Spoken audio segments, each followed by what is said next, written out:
Welcome to Cultivated Live for Tuesday, June 18th, also known as the day after the Celtics won the championship for an 18th time. Danielle is cheering because she's in Boston. We're going to get to what Claire and Danielle are doing here, but as always on Tuesdays, I'm joined by Brad. But Brad, look, give me 1 sec to do a proper intro on my end. I'm Jay Rosenthal. I'm the co-founder of Cultivated Media and the host of this program called Cultivated Live. And since we launched, our goal at Cultivated has been to be cannabis industry first, providing you with the most important, insightful, useful, and timely information. And we do that in a number of different ways. We do that through our daily newsletter at Cultivated Daily. You can find it at cultivated.news. We do that through this daily live stream at Cultivated Live. So we would love if you followed us on LinkedIn, subscribe to us on YouTube, which I think is down over here. But more importantly, and most importantly, get our newsletter in your inbox every morning, bright and early. It's the best recap of what happened in the industry, delivered straight to your inbox. Brad Spirrison, you are the founder and CEO of Grown In. You are also, I don't know if Danielle and Claire know this, but you are also a friend of mine from the very first day of university. I'm going to say it's 20-something years ago, even though that's just patently false, because it's much more than that. Brad, welcome. It's great. Bill Walton was not actively playing, and he was not yet an announcer. That was the era in which we met. Yes, but it was, what year did he stop playing? I'm worried about that. It was actually close. He only played a couple of seasons in the 16 years. I don't know. That 86 team on the Celtics when he was sixth man of the year seemed pretty late in his career. Yes, but we weren't even in high school yet. So someone who can do math will figure out that it was 1992-ish. I was told to do math. And it is a big day for Boston sports fans, including my son, who did wear his Celtics hat to school, which is very unpopular here in Toronto, Ontario. We are joined today by Danielle Drummond. She is the VP of Social Equity at Ascend, and Claire Warne, Managers Equity Programs and Community Partnerships at Ascend. Welcome both. Oh, Danielle, I'm going to take you off. Yes. Thank you. Thank you. Thank you for having us. Good morning. I'm excited to do this. And just a word, Claire, you're not actually inside of a grow. No. But if you were, those would be the biggest plants, and we would need to know exactly where they are. We wanted to have you and hear about your collab project and what you have for Juneteenth and what you have in and around Juneteenth. Give us a little bit of a background about the collab project first, and then we'll get into sort of what is happening in and around Juneteenth. Sounds good. So the Ascend Collab for Social Equity was officially launched this year in February. This, however, is work that we have been doing over the past 2 years. The launch was really just to create some branding, give an identity to the work that we had been engaging in. And really the work had been, how do we tap into communities to understand what the needs are and to figure out how we as a company can help to fulfill those needs. And so we really developed our social equity programming based off of that. And it was in collaboration and in partnership with those communities, with folks who were doing community-based organizations, with folks who were in the social equity space in those states. So really wanted to tap in and make sure that we were plugged into the folks who really would be impacted by the work that we did, and making sure that that work was therefore informed by them. So what we decided to do was really build out the work around 3 pillars. One was restorative justice, the second was economic empowerment, and the third was community reinvestment. And so underneath restorative justice, we felt it was very necessary for us to participate in expungement clinics and to help folks who had, convictions on their record be able to get those expunged, and as we know, get their life back in a variety of different ways. Along with those expungement clinics, we are also hosting resource fairs. So we make it one big event. We know that folks have a variety of different needs. And so they're able to come there and get mental health resources, housing resources, food resources, job resources. And it also, I think, takes away a little bit of the stigma. So that way it's like, hey, you could be coming for a variety of different things. Underneath economic empowerment, we have a mentorship program where we work with social equity licensees to help them get their businesses up and running. It's about a 3 to 4 month program where we basically walk through from week to week different workshops on a variety of different departments, talking about how to build out your menu, how do you do marketing, how do you look at your financials, and really helping them to make sure that they feel prepared to open and to create a thriving business. We also do technical assistance. So even in the states where we're not doing formal mentorship, we do, have an open door policy for any social equity licensee who'd like to call. And if they have questions, we can connect them to the right department. Underneath our community reinvestment, we do donations to community-based organizations, those that have been identified by the communities that they really want us to be able to support. Typically, those are folks who are from the community, by the community. So we really focus on grassroots organizations who might not have grant writers to get bigger grants. And so when we're able to support those, that's amazing. We also do a lot of education in the communities. So workshops and, panels, just really trying to help folks understand the industry, but then also cannabis use itself. So there's also a variety of other things that we do, like working with returning citizens to get them plugged into jobs specifically. So supporting some of those organizations across our states. We also work with our purchasing and procurement teams to create some diversification among our brand partners and our vendors. So, we're really trying to look at equity holistically at Ascend, and that's what the collab allows us to do. It really is holistic. I mean, that's a great rundown, and I well described as well. And I can imagine, Claire, that in new markets, old markets, it really doesn't matter the sort of age of the market. How is it finding partners on the ground who obviously know what's happening on the ground and can provide sort of help to you so you can help them? Like, how is that finding partners on the ground? Like, how has it been going in I guess new markets, old markets, sort of around the country? So, Ascend is in 8 states currently. Some of them are medical only. Some of them are medical and recreational. States like Illinois, who have been, recreational for over 4 years now.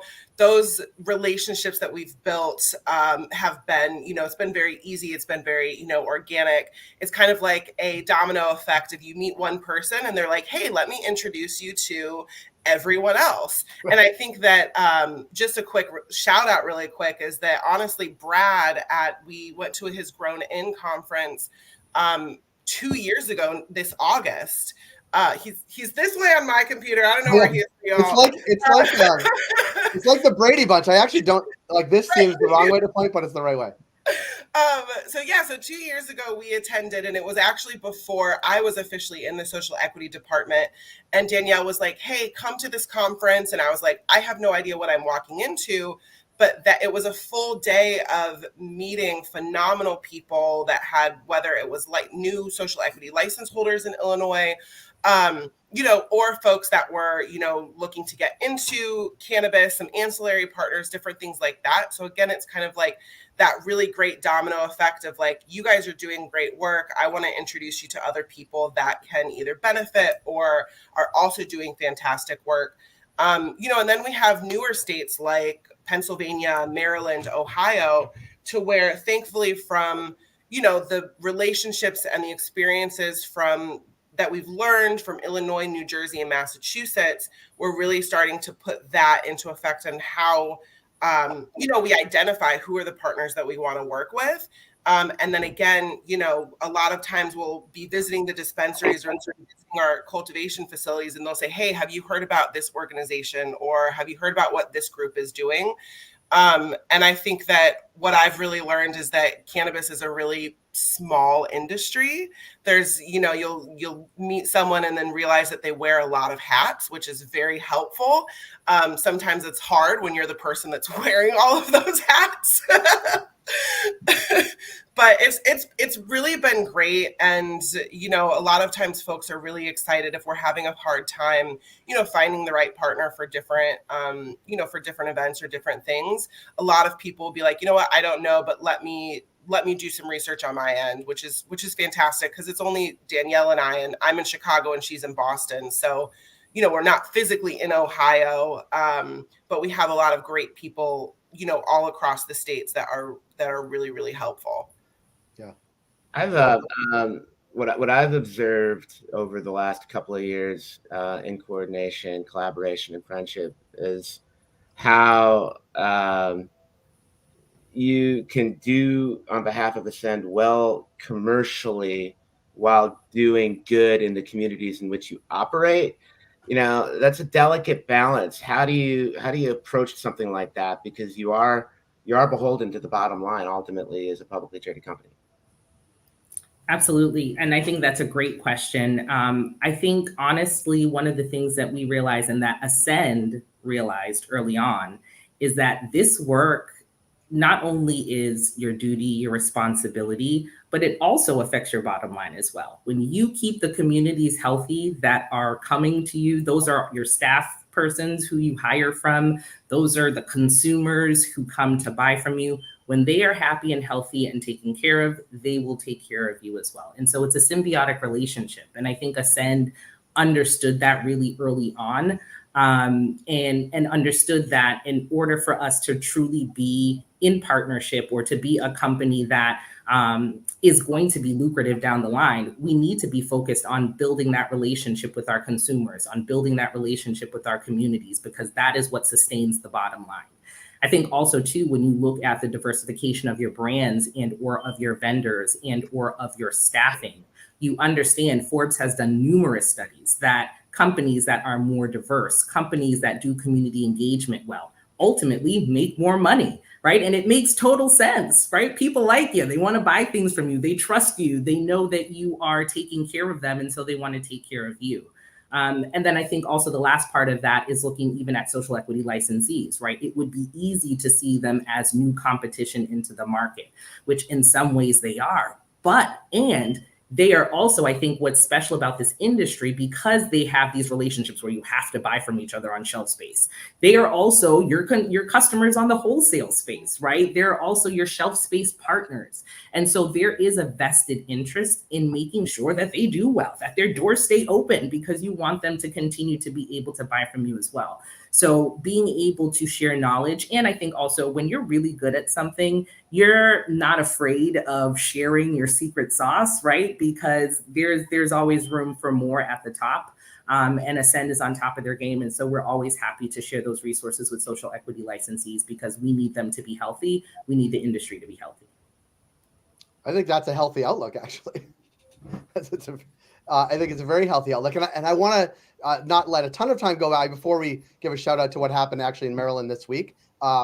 Because Maryland Governor Wes Moore was in our newsletter this morning, pardoned over 175,000 cannabis-related convictions on Monday by executive order. And so I just there was sort of a mass pardon, if you will, which was great. And people rave about him. I was just at a conference in Baltimore. People were raving about the governor. So shout out to the governor for doing the right thing. But I also think just thinking more holistically as well, it is of course about social equity licensees and new markets, like, where they're happening. And that's what's leading the charge, like in New York and other places.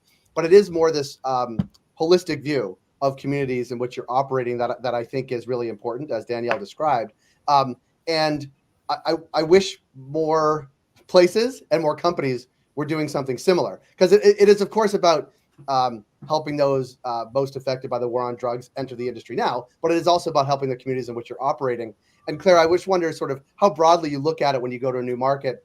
Of course, there's the cannabis community, which is small and pretty and relatively easy to connect to, friends of friends and connections to connections.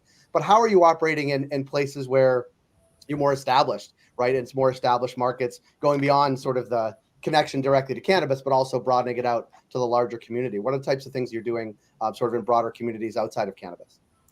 I mean, I think one of the things that we do specifically in our expungement clinics is that, folks that are eligible to get any record expunged, we invite them to participate, not limit them to just cannabis expungement, or cannabis records. And I think that, that in itself is, again, a testament of the holistic picture, is that just, any record, right, that you have that's eligible to be expunged, it's affecting what you can and cannot do. And so I think that is something that is, as for us, we view it as, if you have if you are eligible to be expunged for whatever that is, then you are welcome, to participate in our events that we do. And I think that, again, it will affect not only that one person, but, their family, their community, our community, and we want to make sure that, and also if there is, if you might not be eligible to be get your record expunged? How can you work with our lawyers? How can you work with the community advocacy groups that we have so that, when the time has come, you are ready and prepared, so that you can, hopefully move on with your life and, be a part of this amazing community. And I think it also is just great for folks to see that a cannabis company is supporting and sponsoring these things, not just, here to, sell you cannabis and excuse me, and, grow this amazing plant, but also say, we want you to be a part of this, community, this larger community as a whole. Yeah. I think also too, just to add to that, we work with our government relations team who works a lot with local neighborhood groups or city councilors or things of that nature, who also can point us in the right direction for just the right community connections. So that also has been really helpful in just tapping into that network. And it's also not one size fits all, meaning like how you get a record expunged in Massachusetts is different than how you get it expunged in Maryland and Illinois. And I think this, and to a lesser extent, what happens here in Canada, which is a whole different bad example, but it is not the same, right? And just because an elected official or a governor in this case saying you are now pardoned, that doesn't mean it actually happens immediately, right? And that's only one step. And there may be not only pardons but expungements and all that. And I think sort of it's not, you can't just go to one website and say this is what it's like, because it is so localized. And I think that is that's part of the unique challenge, right, in operating in cannabis, but even operating as a human trying to get your record expunged, no matter what it is.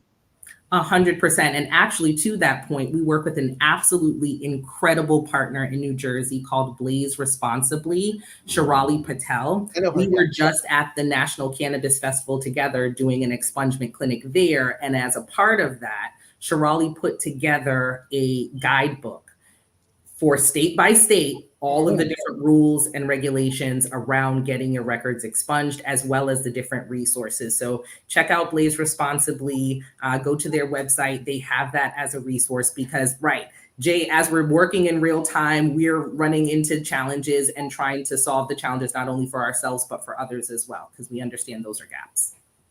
I'm just going to put up Blaze Responsibly on the website. Hold on one second. Thank you. Let me make sure. I just want to make sure I'm on the right website, but I'm pretty sure there's a mantra for all of us. What's that? Blaze Responsibly is a mantra for all of us. That's right. That's right. Say that. I think it should say that on packaging. Sure. Let me just make sure this is the right one. But I think I got it. Yeah, that's what it is. Yes. Yep. Yeah. No, that's great. And because it is, it's not only can be challenging, but also, as you were saying, there can be stigma around it, right? Like even coming into community center or wherever you're doing your clinics and actually asking about it, right? Like I think there's a lot around that. Yeah. And there's more work to do, like on all levels of government, and talked about government affairs, Danielle. And of course, it's been part of the conversation, obviously, on the federal level, and the White House is quite proud of their record of what they're saying. Whether that's turning into mass pardons, that is a question, and a question we should all be asking, but it is where the rubber meets the road is what you're doing in communities, right? I think that's a big part of what we're talking about today. And go ahead, Brad. On that front, with rescheduling, which has multiple impacts from a tax and research standpoint, do even, the optics of normalization give you tailwinds doing what you're doing, or, I think we keep our head down and just continue the work. That's a good answer. I don't think we count any of our chickens until they've hatched and matured and probably bore eggs of their own. I just think, the work is the work, and we will continue in doing so. I don't think we change our game plan until we see evidence that, it's time. I like it. Smart. It's very wise. What's that? Wise. Learning. Wise. The definition of insanity is doing things over and over again and helping. That's right. Well, I want to wish, and I think you have one more expungement clinic coming up this week. I think you did 2 last week and one coming up this week. I want to thank you for making time this morning because I think it's obviously an important conversation, but also we like you guys, which is always nice. I mean, Brad and I have guests on. We tell them we like them. Sometimes I hope they're not listening now, but this we actually. Well, Here's a cultivated Genesis story. The last time Danielle, Claire, and I and Marcy from Grown In all got together was in Las Vegas, just adjacent to the studio in which you created, dozens of podcasts to launch this very property. So there's something in the infused water. Well, we'll be back. I'll save an announcement, but we will be back in Las Vegas around the same time in the coming year. I'll save a little bit of news for that, but we can do it all again. And we can recreate this conversation in Las Vegas in a couple of months, more than a couple of months, but end of the year. Planet 13. Well, we won't be at Planet 13. Okay, but we were last time. I'm a little slow. Yeah, it's okay. It's okay. You're like a 30-second delay. I am. Where you are. We'll It call saves that me from my own profanities. I was going to say weed-induced delay. But Claire and Danielle, thank you so much for making time. Brad, as always, thank you for being here on Tuesdays. This is Cultivated Live. Please go to cultivated.news, subscribe to our newsletter, follow us on LinkedIn, subscribe on YouTube. The kids want me to say smash the subscribe button on YouTube. We'll be back tomorrow, which is Wednesday, June 19th. I'll be with my co-founder and our editor-in-chief, Jeremy Burke, to talk about all things happening in cannabis news. And we'll be back. That'll be actually at 10 a.m. Eastern tomorrow, right here, LinkedIn, YouTube, and tomorrow on Jeremy's Twitter handle. As always, I like to say buy cannabis at your local dispensary, especially if it's an Ascend one in one of the states that they're operating in. Thanks so much, everybody. We will see everybody tomorrow. Thank you. Bye, y'all. Take care.